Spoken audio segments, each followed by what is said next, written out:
আজকে আমরা কথা বলবো এমন 10টা ব্যবসা নিয়ে যেগুলো চাইলে আপনারা কিন্তু স্ট্রিট ফুডের মাধ্যমে করতে পারবেন।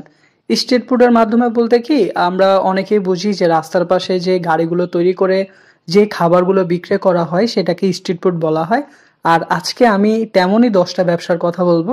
যদি এগুলোর কোনো একটা আপনি করে থাকেন রাস্তার পাশে স্ট্রিট ফুড দিয়ে, আশা করি আপনি অনেক বেশি লাভবান হবেন। প্রথমত আমরা যেই ব্যবসাটার কথা বলবো সেটা হচ্ছে ফাস্টফুড ব্যবসা। আমরা চাইলে এটা স্ট্রিট ফুডের মাধ্যমে বিক্রয় করতে পারবো। দ্বিতীয়ত হচ্ছে বিরিয়ানির ব্যবসা, সেটা খিচুড়ি হতে পারে, বিরিয়ানি হতে পারে, আবার ভাতও হতে পারে। 3 নম্বর আমি যে ব্যবসাটার কথা বলবো সেটা বারবিকিউ। আমরা চাইলে সেটা চিকেন কিংবা ফিশ দিয়েও করতে পারি।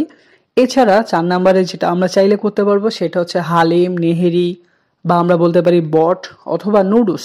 এটাও কিন্তু স্ট্রিট ফুডের মধ্যে একটা জনপ্রিয় আইটেম। এছাড়া আমরা 5 নম্বরে যেটা রেখেছি সেটা হচ্ছে ভাজা পোড়া। আমরা অনেক ধরনের ভাজা পোড়া বিক্রি করতে পারি, সেটা আলুর চপ হতে পারে, বেগুনি, পেঁয়াজু, বুট, অনেক কিছু রাখতে পারি। এই জিনিসগুলোও কিন্তু আসলে স্ট্রিট ফুডের মধ্যে অনেক ভালো লাভ এনে দিতে পারে। এছাড়া হচ্ছে আমরা বাদাম ভাজা রাখতে পারি, তারপর ডিম সিদ্ধ রাখতে পারি, ভুট্টা ভাজা রাখতে পারি, বুট রাখতে পারি, অনেক কিছু আসলে এভাবে লোকালি করা যায়। এছাড়া আমরা চাইলে কিন্তু মুড়ি মাখাটাও রাখতে পারবো।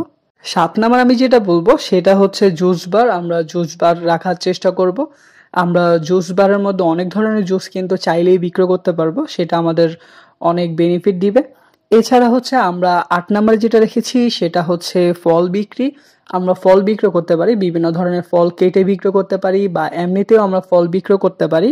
এটাও কিন্তু স্ট্রিট ফুডের মধ্যে অনেক বেশি বেনিফিট এনে দেয়। 9 নম্বর আমরা যেটা করতে পারি সেটা হচ্ছে কাবাব। আমরা সেটা চিকেন বলি, বিফ বলি বা ফিশ বলি, যে কোনো একটারই কাবাব করতে পারি। এটা 9 নম্বরে আমি রেখেছি। এমনকি 10 নম্বর আমি যেটা রেখেছি সেটা হচ্ছে আইসক্রিম শপ। আমরা কিন্তু স্ট্রিট ফুডের মাধ্যমে কিন্তু আইসক্রিম শপটাও আসলে চালু করতে পারি। তো আজকে আমি আপনাদেরকে এমন 10টা ব্যবসার কথা বলেছি যেগুলো চাইলে আপনারা আসলে স্ট্রিট ফুডের মাধ্যমে শুরু করতে পারবেন, এবং কি পরবর্তীতে এগুলো থেকে একটা ভালো সফলতা নিতে পারবেন, এবং কি পরবর্তীতে একটা দোকান বা শপ দিয়ে আসলে এটাকে বড় করে নিতে পারবেন। আশা করি ভিডিওটা আপনাদের অনেক উপকারে আসবে। আমার কাছে এরকম স্ট্রিট ফুডের আরো অনেক আইটেম রয়েছে যেগুলো নিয়ে আমরা পরবর্তীতে আরেকটা নতুন ভিডিও নিয়ে আলোচনা করব। সবাই আমাকে ভালোবাসা দিবেন, সাপোর্ট করবেন। আসসালামু আলাইকুম।